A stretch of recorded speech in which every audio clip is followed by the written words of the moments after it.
បើថាមិនខ្ញុំឃើញអ្នកនយោបាយថៃមួយចំនួនចោទអ្នកដឹកនាំនៃកម្ពុជាចោទតម្លៃតេជោចោទ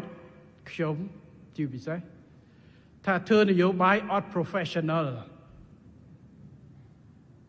គេថាធ្វើនយោបាយតាម Facebook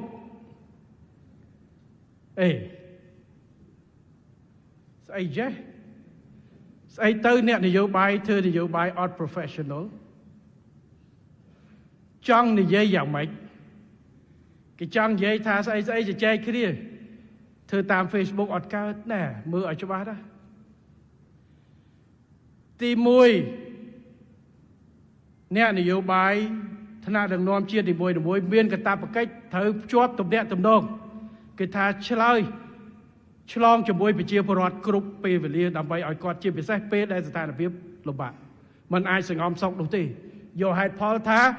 អត់មានវិធីជួបអត់ទេអញ្ចឹងមេដឹកនាំនយោបាយនីមួយៗត្រូវឆ្លើយឆ្លងពីអតីតកាលគេឆ្លើយឆ្លងតាមកសែតសរសេរបោះពុំឬមួយក៏ក្រោយមកមានវិទ្យុមានទូរទស្សន៍សម័យ social media នេះសម័យបណ្ដាញសង្គមគេប្រើ Facebook គេប្រើ X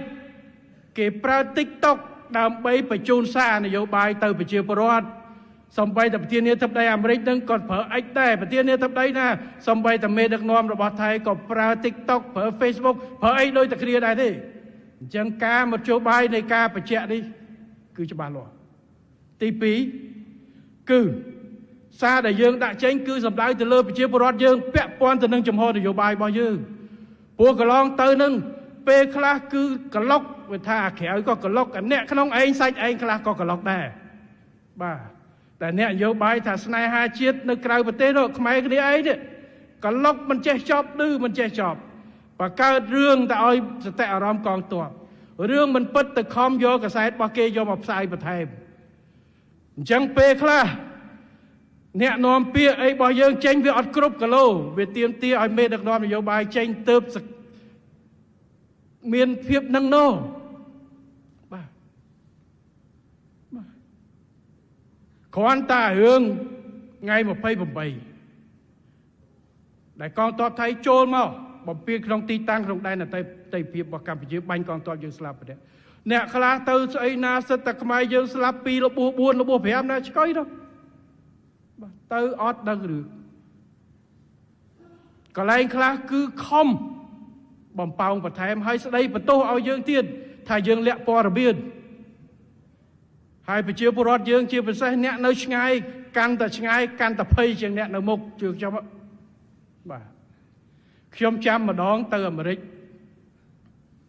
ថ្ងៃនោះទៅកាលីហ្វ័រញ៉ាគេបាតកម្មនៅមុខហាង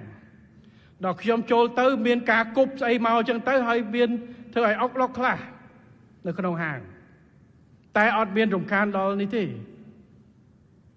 ដល់ស្អែកឡើងខ្ញុំដឹងព័ត៌មានពីអ្នកភ្នំពេញវិញអ្នកភ្នំពេញប្រាប់ថាលឺសូសិតតែប៉ូលីសបោះគ្រាប់បែកផ្សេងចូលនៅក្នុងកន្លែងប្រជុំអីណោះចលៀសផ្អើលពីនឹងខ្ញុំថាចប់បណ្ដោយអញ្ចឹងដើម្បីកុំឲ្យក្អែក1ក្អែក10ជាពិសេសស្ថានភាពពេលដែលកំពុងវិវត្តប្រែប្រួលលឿនរាជរដ្ឋាភិបាលមានសមត្ថកិច្ចមានកាតព្វកិច្ចក្នុងការជូនព័ត៌មានជូនប្រជាពលរដ្ឋអ្នកនាំពាក្យរបស់យើងក៏ចេញក្រសួងការពារជាតិក៏ចេញកន្លងទៅខ្ញុំក្នុងនាមជានាយករដ្ឋមន្ត្រីទោះបីជានៅក្រៅប្រទេសក៏ខ្ញុំត្រូវចេញព្រោះថ្ងៃទី1ដែលដឹកចល័តទ័ពនៅភ្នំពេញគេថាចល័តទ័ពពេញប្រទេសនាយករដ្ឋមន្ត្រីនៅក្នុងទៅម៉េចមានអ្នកខ្លះថារហូតទៅដល់មានរដ្ឋប្រហារនៅក្នុងប្រទេសទៀតកម្ពុជាផ្អើលចឹងខ្ញុំត្រូវចេញសារពីទីក្រុងតូក្យូបោះបញ្ជាក់គ្មានទេនេះគឺជាកិច្ចការចាំបាច់ការចេញសារទៅឲ្យប្រជាពលកររបស់យើងនៅក្រៅប្រទេសដែលបងប្អូនមានបំណងចង់មកប្រទេសវិញឲ្យមន្ត្រីរបស់យើងត្រៀមលក្ខណៈយ៉ាងណា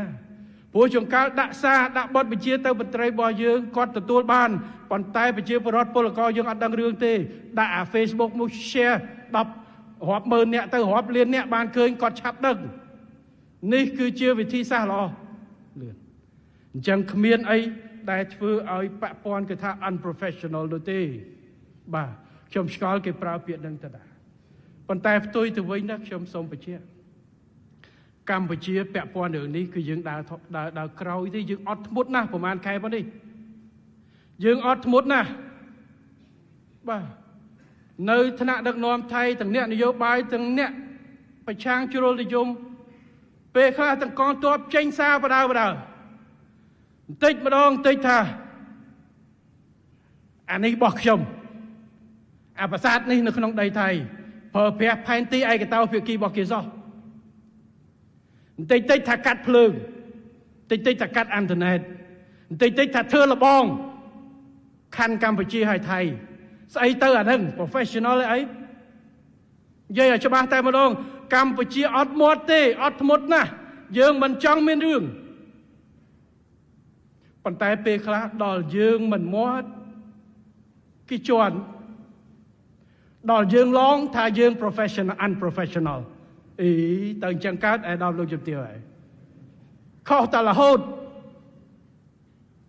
យើងអត់មាត់ជន់បន្ថែមយកចំណេញនយោបាយដល់យើងឆ្លើយតបត្រឹមលក្ខខណ្ឌរបស់យើងគេចោទថាយើងអ្នកបករឿងអ្នករំលោភអ្នករឿងវិញអ្នកអត់គេថាជំនាញធ្វើការអត់ជំនាញតាមតដាទៅចុះប៉ុន្តែកុំភ្លេចថា